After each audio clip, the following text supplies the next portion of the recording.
One TV Patrol. Padayon sa mga balita sa One TV Patrol. Real property tax discount mahimo pang mapahimudsan.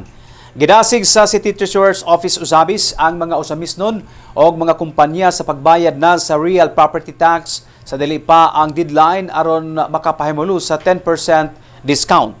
Matud pa ni City Treasurer's Office Officer in Charge, Julie Napigkit, nga sa fourth quarter nining tuiga ang deadline sa real property tax payment sa katapusang semana sa Disyembre.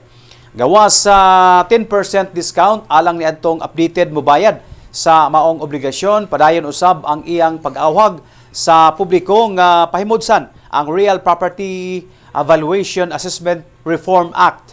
Kini usa ka programa sa Kagamahanan Nasyonal nga mahimong matangtang ang mga penalty o penalty interest sa real property tax sa mga landowner nga adunay delinquencies.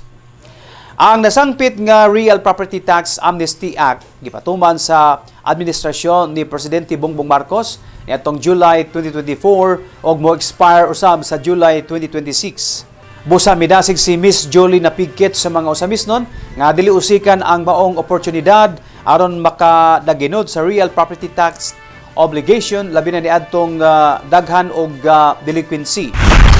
Another announcement also for those who have not yet paid the real property tax, we still have a few months for the 10% discount to avail this 10% discount. And for those who have delinquencies, we only have few months left to avail the RP-VARA or the Real Property Valuation Assessment Reform Act amnesty, which will last only for a few months. So, if you have real property delinquencies, kindly pay your delinquencies before this amnesty will end.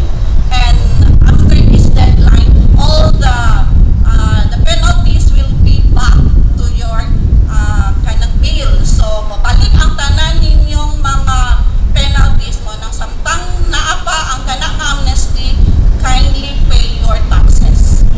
TV Patrol. One TV Patrol. One TV Patrol. One TV Patrol.